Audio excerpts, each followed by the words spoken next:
ಗೀತಾ ಸಂಸಾರ ಸಂತೆಗೆ ಸ್ವಾಗತ. ನಿಮ್ಮ ಹಲ್ಲುಗಳು ಮುತ್ತಿನ ಥರ ಪಳಪಳ ಅಂತ ಹೊಳಿಬೇಕಾ? ಹಾಗಾದರೆ ಈ ವಿಡಿಯೋ ನೋಡಿ. ತುಂಬಾ ಸೂಪರಾಗಿ ಒಂದೇ ನಿಮಿಷದಲ್ಲಿ ನಿಮ್ಮ ಹಲ್ಲುಗಳು ತುಂಬಾ ಬಿಳಿಯಾಗತ್ತೆ, ತುಂಬ ಚೆನ್ನಾಗಿ ಹೊಳಿಲಿಕ್ಕೆ ಸ್ಟಾರ್ಟ್ ಆಗುತ್ತೆ. ಯಾರಿಗೆ ಇಷ್ಟ ಆಗತ್ತೆ ಹೇಳಿ ಈ ಥರ ಪಾಚಿ ಕಟ್ಟಿದಂಥ ಹಲ್ಲುಗಳು ಮತ್ತು ಒಸಡುಗಳಲ್ಲೆಲ್ಲ ಆಹಾರ ಸಿಕ್ಕಾಕೊಂಡಿರುತ್ತೆ. ಹಲ್ಲುಗಳು ಹುಳ ಹಿಡಿಲಿಕ್ಕೆ ಸ್ಟಾರ್ಟ್ ಆಗುತ್ತೆ ಮತ್ತು ಯಾರ ಜೊತೆಗೂ ಮನಸ್ಸು ಬಿಚ್ಚಿ ಮಾತಾಡಲಿಕ್ಕೂ ಆಗೋದಿಲ್ಲ, ಯಾಕಂದರೆ ಬಾಯಿಂದ ಬ್ಯಾಡ್ ಸ್ಮೆಲ್ ಬರಲಿಕ್ಕೆ ಸ್ಟಾರ್ಟ್ ಆಗುತ್ತೆ. ಹಿಂಭಾಗದಲ್ಲಿ ನೋಡಿ ಈ ಥರ ಪಾಚಿ ಕಟ್ಟಿದೆ, ಇದರಿಂದ ಹಲ್ಲು ನೋವು ಬರುತ್ತೆ, ಹಲ್ಲಿನ ಹುಳುಕ ಆಗುತ್ತೆ, ಟೂತ್ ಡಿಕೆ ಆಗುತ್ತೆ ಮತ್ತು ಇನ್ಫೆಕ್ಷನ್ ಆಗುತ್ತೆ. ಸ್ವಲ್ಪ ದಿವಸ ನಾವು ಹಾಗೆ ಬಿಟ್ಟರೆ ಹಲ್ಲನ್ನು ನಾವು ಕಳ್ಕೊಬೇಕಾಗತ್ತೆ. ಅದಲ್ಲದೆ ಬ್ಯಾಕ್ಟೀರಿಯಲ್ ಇನ್ಫೆಕ್ಷನ್ ಇಂದ ಪರ್ಮನೆಂಟ್ ಆಗಿ ಹಳದಿ ಕಲರ್ ಆಗುವಂತ ಸಾಧ್ಯತೆ ಇರುತ್ತೆ. ಆದರೆ ಇದಕ್ಕೆ ಒಂದು ಸೂಪರ್ ಆದಂತ ಮನೆಮದ್ದು ಹೇಳ್ತೀನಿ. ತುಂಬಾನೇ ಸಿಂಪಲ್, ಆದ್ರೆ ಹಲ್ಲುಗಳನ್ನ ಪಳಪಳ ಅಂತ ಹೊಳೆಯುವ ಹಾಗೆ ಮಾಡಿ ಮನೆಮದ್ದು ಹೇಗೆ ಮಾಡೋದು ಅಂತ ನೋಡೋಣ ಬನ್ನಿ. ಇಲ್ಲಿ ನಾನು ಶುಂಠಿ ತಗೊಂಡಿದ್ದೆ ನೋಡಿ, ಜಿಂಜರ್. ಈ ಶುಂಠಿ ಹಲ್ಲಿಗೆ ತುಂಬಾ ಒಳ್ಳೆಯದು. ಹಲ್ಲಲ್ಲಿರುವಂಥ ಇನ್ಫೆಕ್ಷನನ್ನು ಕಡಿಮೆ ಮಾಡುತ್ತೆ ಮತ್ತು ಹಲ್ಲುಗಳನ್ನು ಹೊಳೆಯುವ ಹಾಗೆ ಮಾಡುತ್ತೆ. ಹಲ್ಲುಗಳು ಹುಳುಕ ಆಗ್ತಿರಲಿ ಅದನ್ನು ತಪ್ಪಿಸುತ್ತೆ, ಯಾಕಂದರೆ ಅಲ್ಲಿರುವ ಬ್ಯಾಕ್ಟೀರಿಯಾಗಳನ್ನು ಸಾಯಿಸುತ್ತೆ. ಜೊತೆಗೆ ಒಸಡುಗಳನ್ನು ಗಟ್ಟಿ ಮಾಡುತ್ತೆ. ಒಸಡಲ್ಲಿ ಕೀವಾಗ್ತಾ ಇದ್ದರೆ, ಒಸಡಲ್ಲಿ ಇನ್ಫೆಕ್ಷನ್ ಆಗಿದ್ರು ಸಹಿತ ಅದನ್ನು ಕಡಿಮೆ ಮಾಡುವಂಥ ಗುಣ ಈ ಜಿಂಜರ್ ಅಥವಾ ಶುಂಠಿಗಿದೆ. ಇವಾಗ ನೋಡಿ, ಈ ಶುಂಠಿ ರಸಕ್ಕೋಸ್ಕರ ನಾವು ಶುಂಠಿಯನ್ನು, ಹಸಿ ಶುಂಠಿ ಇರುತ್ತಲ್ಲ ಅದನ್ನು ಈ ಥರ ತುರ್ಕೊಂಡಿದ್ವಿ. ನೀವು ಬೇಕಾದ್ರೆ ಜಜ್ಬೋದು. 1 ಸ್ಪೂನ್ ರಸ ಬೇಕು ಅಷ್ಟೇ, ನಮಗೆ ಸಾಕು. 1 ಟೀ ಸ್ಪೂನ್ ರಸಕ್ಕೋಸ್ಕರ ಸ್ವಲ್ಪ ಶುಂಠಿಯನ್ನು ನಾನು ತುರ್ಕೊಂಡಿದ್ದೀನಿ. ಶುಂಠಿ ತುರಿದ್ರೂ ಸಹಿತ ನಾವು ಈ ಥರ ರಸವನ್ನು ತೆಗಿಬೋದು ನೋಡಿ. ಈಗ ನನಗೆ 1 ಟೀ ಸ್ಪೂನ್ ಶುಂಠಿ ರಸ ಬೇಕು, ಅದಕ್ಕೋಸ್ಕರ ಇವಾಗ ಈ ರಸವನ್ನು ಒಂದು ಬೌಲಿಗೆ ಹಾಕೊಳ್ಳೋಣ ನೋಡಿ ಈ ಥರ. ನೆಕ್ಸ್ಟ್ ನಾವು ಇದಕ್ಕೆ ಸ್ವಲ್ಪ ಲಿಂಬೆಹಣ್ಣಿನ ರಸವನ್ನು ಹಾಕೊಳ್ಳೋಣ. ಸ್ವಲ್ಪ ಅಂದರೆ ಎಷ್ಟು ಗೊತ್ತಾ? 1 ಡ್ರಾಪ್ ಅಷ್ಟೇ ಸಾಕು, ಜಾಸ್ತಿ ಬೇಡ. ಚಿಕ್ಕ ಮಕ್ಕಳಿಗಾದರೆ 1 ಡ್ರಾಪ್ ಹಾಕ್ಕೊಳ್ಳಿ, ದೊಡ್ಡವರಾದರೆ ಬೇಕಾದರೆ ಇನ್ನೊಂದು ಡ್ರಾಪ್ ಬೇಕಾದರೆ ಎಕ್ಸ್ಟ್ರಾ ಹಾಕೋಬೋದು. ನೀವು ಸ್ಟಾರ್ಟಿಂಗ್ ಮಾತ್ರ 1 ಡ್ರಾಪ್, ದೊಡ್ಡವರಾಗಲಿ ಚಿಕ್ಕವರಾಗಲಿ 1 ಡ್ರಾಪ್ ಅಷ್ಟೇ ಹಾಕ್ಕೊಳ್ಳಿ ನೋಡಿ. 1 ಡ್ರಾಪ್ ಆದರೆ ಸಾಕು. ಲಿಂಬೆಹಣ್ಣು ಯಾಕೆ ಯೂಸ್ ಮಾಡ್ತೀವಿ ಅಂದರೆ, ಲಿಂಬೆಹಣ್ಣು ನಮ್ಮ ಹಲ್ಲನ್ನು ನ್ಯಾಚುರಲ್ ಆಗಿ ಬೀಚ್ ಮಾಡುತ್ತೆ. ಎಷ್ಟೇ ಹಳದಿ ಹಲ್ಲಾಗಿರಲಿ ಅದನ್ನು ವೈಟ್ ಮಾಡುವಂಥ ಗುಣ ಈ ಲಿಂಬೆಹಣ್ಣಿಗಿದೆ. ಯಾವುದೇ ರೀತಿಯ ಸೈಡ್ ಎಫೆಕ್ಟು ಆಗೋದಿಲ್ಲ. ಅದಕ್ಕೋಸ್ಕರ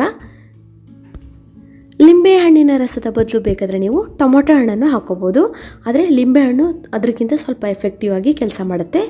ಇವಾಗ ನಾವು ಸೈಂಧವ ಲವಣವನ್ನು ತೊಗೊಳ್ಬೇಕು ನೋಡಿ. ಎಷ್ಟು? 1 ಚಿಟಿಕೆಗಿಂತ ಕಡಿಮೆ ನೋಡಿ. ಇಲ್ಲಿ ನಾನು ತೋರಿಸ್ತಾ ಇದ್ದೀನಿ. ಸ್ವಲ್ಪ ಇನ್ನೊಂಚೂರು ಜಾಸ್ತಿ ಹಾಕ್ಕೊಂಡ್ರೆ ಏನೂ ಪರವಾಗಿಲ್ಲ, ಆದರೆ ಜಸ್ಟ್ ಸ್ವಲ್ಪನೇ ಹಾಕ್ಕೊಳ್ಳಿ ಸಾಕು ನೋಡಿ. ಇಲ್ಲಿ ತೋರಿಸ್ತಾ ಇದ್ದೀನಲ್ಲ, ಇಷ್ಟಾದರೆ ಸಾಕು. ನೆಕ್ಸ್ಟ್ ನೀವು ಯಾವುದಾದ್ರೂ ನೀವು ಡೈಲಿ ಯೂಸ್ ಮಾಡುವಂಥ ಪೇಸ್ಟನ್ನು ಹಾಕ್ಕೊಳ್ಳಿ, ಆದರೆ ಮಾತ್ರ ಜೆಲ್ ಪೇಸ್ಟ್ ಮಾತ್ರ ಹಾಕ್ಕೊಳಕ್ಕೆ ಹೋಗಬೇಡಿ. ಈ ಥರ ವೈಟ್ ಕಲರ್ ಪೇಸ್ಟನ್ನಾಗಲಿ ಇಲ್ಲ ಬ್ಲೂ ಕಲರ್ ಬಂದರೂ ಪರವಾಗಿಲ್ಲ, ಆ ಪೇಸ್ಟನ್ನು ಹಾಕ್ಕೊಳ್ಳಿ. ಜೆಲ್ ಪೇಸ್ಟ್ ಮಾತ್ರ ಬೇಡ ನೋಡಿ. ಇವಾಗ ಇದನ್ನೆಲ್ಲ ನೀಟಾಗಿ ಮಿಕ್ಸ್ ಮಾಡ್ಕೊಳ್ಳೋಣ.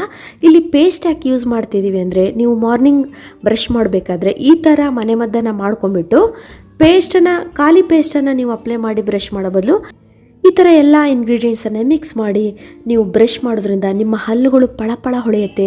ಹಳದಿ ಹಲ್ಲಾಗಿರುತ್ತಲ್ಲ ಅದು ವೈಟಾಗಿ ಕನ್ವರ್ಟ್ ಆಗುತ್ತೆ, ಮತ್ತು ಹಲ್ಲಲ್ಲಿ ಹುಳುಕಾಗಿದ್ರೆ ಅದು ನಾಶ ಆಗುತ್ತೆ, ಇನ್ಫೆಕ್ಷನ್ ಆಗಿದ್ರೆ ಅದು ಕಡಿಮೆ ಆಗುತ್ತೆ, ಒಸಡುಗಳು ಸ್ಟ್ರಾಂಗ್ ಆಗುತ್ತೆ. ತುಂಬಾ ಒಳ್ಳೆಯದು. ವಾರದಲ್ಲಿ 2 ಸಲ ನೀವು ಈ ಮೆಥಡನ್ನು ಫಾಲೋ ಮಾಡಿ ನೋಡಿ. ಈ ಕನ್ಸಿಸ್ಟೆನ್ಸಿಲಿ ಬರುತ್ತೆ ನೋಡಿ. ಸೇಮ್ ಪೇಸ್ಟ್ ಥರನೇ ಆಗುತ್ತೆ. ತುಂಬಾ ಈಸಿ ಮತ್ತು ಒಳ್ಳೆ ಉಪಯೋಗ ನಿಮಗೆ ಇದರಿಂದ ಸಿಗುತ್ತೆ. ನೆಕ್ಸ್ಟ್ ನೀವು ಯಾವ ಟೂತ್ ಬ್ರಷನ್ನು ಯೂಸ್ ಮಾಡ್ತೀರೋ ಆ ಬ್ರಷಿಗೆ ಈ ಪೇಸ್ಟನ್ನು, ನ್ಯಾಚುರಲ್ ಆದಂಥ ಪವರ್ಫುಲ್ ಆದಂಥ ಈ ಪೇಸ್ಟನ್ನು ಬ್ರಷಿಗೆ ಈ ಥರ ಅಪ್ಲೈ ಮಾಡಿಬಿಟ್ಟು ನಿಮ್ಮ ಹಲ್ಲನ್ನು ನೀಟಾಗಿ ನಿಧಾನವಾಗಿ ಬ್ರಷ್ ಮಾಡಿ. ಈ ರೀತಿ ನೀವು ಹಲ್ಲುಗಳ ಮಧ್ಯಭಾಗದಲ್ಲಿ ಮತ್ತು ಒಳಭಾಗದಲ್ಲಿ ನೋಡಿ, ಇಲ್ಲಿ ತೋರಿಸ್ತಾ ಇದ್ದೀವಲ್ಲ ವಿಡಿಯೋದಲ್ಲಿ, ಈ ಥರ ನೀವು ನೀಟಾಗಿ ಬ್ರಷ್ ಮಾಡಬೇಕು. ನೀವು ಒಂದೇ ಸಲ ಪ್ರೆಸ್ ಮಾಡಿಬಿಟ್ಟು ಒಂದೇ ಸಲಕ್ಕೆ ಹಲ್ಲು ವೈಟ್ ಆಗಲಿ ಅಂತ ಮಾಡಿದರೆ ಹಲ್ಲು ನೋವಾಗತ್ತೆ ಮತ್ತು ಬ್ಲಡ್ ಬರಲಿಕ್ಕೆ ಸ್ಟಾರ್ಟ್ ಆಗುತ್ತೆ. ಸಾಫ್ಟಾಗಿ ಬ್ರಷ್ ಮಾಡಬೇಕು.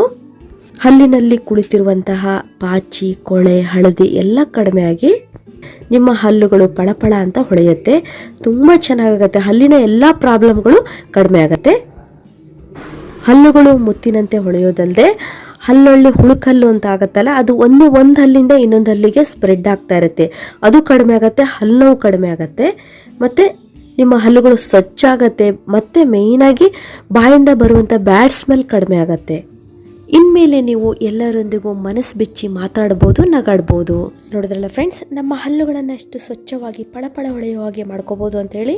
ಇದೇ ರೀತಿಯ ಉತ್ತಮ ಮಾಹಿತಿಯುಳ್ಳ ವಿಡಿಯೋಗಳಿಗಾಗಿ ನನ್ನ ಚಾನೆಲ್ನ ಸಬ್ಸ್ಕ್ರೈಬ್ ಮಾಡ್ಕೊಳ್ಳಿ ಮತ್ತು ನಿಮ್ಮ ಅಮೂಲ್ಯವಾದಂಥ ಲೈಕ್ ಕೊಡೋದು ಮರೀಲೇಬೇಡಿ ಫ್ರೆಂಡ್ಸ್. ನಾಳೆ ಭೇಟಿಯಾಗೋಣ ಹೊಸದೊಂದು ವಿಡಿಯೋದೊಂದಿಗೆ. Till then be happy, take care, bye.